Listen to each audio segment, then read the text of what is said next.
ألا بذكر الله تطمئن القلوب.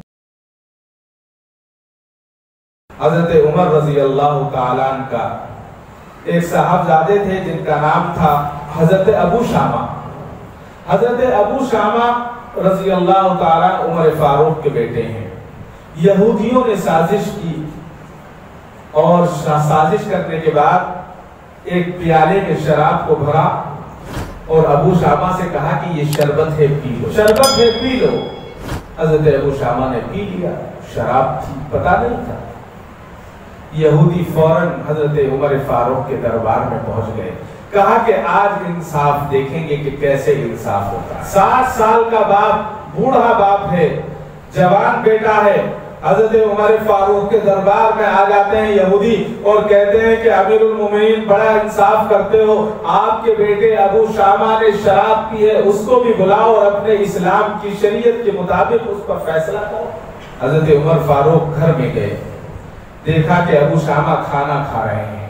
گریبان پکڑا، کھانا کھانے نہیں دیا، پکڑ کر دربار میں لے آئے، بھرے مجمع میں لے آئے اور لانے کے بعد کہا کہ کیا تم نے شراب پی ہے؟ حضرت ابو شامہ نے کہا ابا جی میں نے شراب نہیں پی، مجھے تو یہ بتایا کہ شربت ہے، میں نے شربت سمجھ کے پی لیا، مجھے دھوکہ دیا گیا. کہ میں یہ نہیں پوچھ رہا ہوں دھوکہ دیا گیا ہے انصاف کیا گیا، شراب پی ہے؟ کہ ہاں پی ہے. کہ پتا ہے تجھے اس کی سزا کیا ہے؟ اس کی سزا 80 کوڑے ہے اور تیار ہو جاؤ. لوگوں نے کہا کہ اس کی جانچ کر لیجئے امیر المومنین. عمر فاروق سے کہتے ہیں اس کی جانچ کر لیجئے. کہا کہ جانچ کا موقع نہیں ہے، انصاف کا وقت ہے. کہا کہ کوڑے لگائے جائیں. کوڑے لگائے گئے. جوان بیٹے کے کوڑے لگ رہے ہیں. باپ کھڑا ہوا دیکھ رہا ہے.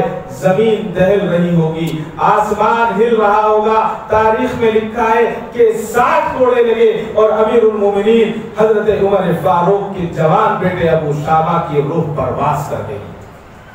کہا کہ عمر فاروق امیر المومنین لڑکا مر چکا ہے. کہا کہ ہاں مر گیا ہے.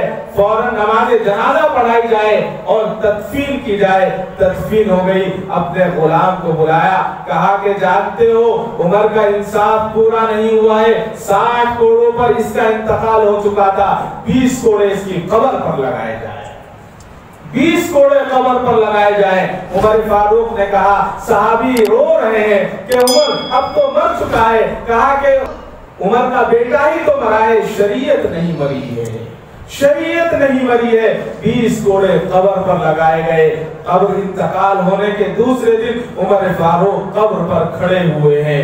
داڑھی مبارک آنسو سے تر ہے، رو رہے ہیں. ایک صحابی آئے، کہا کہ عمر رو مت، عمر رو مت. کل جب تمہارے بیٹے کا جنازہ ہوا تو میں تمہارے بیٹے کے جنازے میں شامل تھا اور جانے کے بعد جب میں سو گیا تو میرے خواب میں حضور اکرم صلی اللہ علیہ وسلم تشریف لائے اور کہا، اور میں دیکھتا ہوں کہ آپ کا بیٹا حضور کے برابر میں کھڑا ہوا ہے اور 2 ہرے سبز رنگ کے حلے یعنی جبے حضور نے اس کو دیے ہیں، اس نے پہن رکھا ہے اور بہت خوش ہے. اور حضور فرما رہے ہیں جاؤ عمر سے سلام کہہ دینا اور بتا دینا تم نے اپنے بیٹے کو پاک کر کے دنیا سے بھیجا ہے. اس کے اعزاز میں اللہ نے جنت کے سارے دروازے کھول دیے. اے عمر تیرے انصاف سے تیرا خدا بھی خوش ہے اور تیرا رسول بھی خوش ہے. یہ انصاف کی ہمیں تعلیم ملی.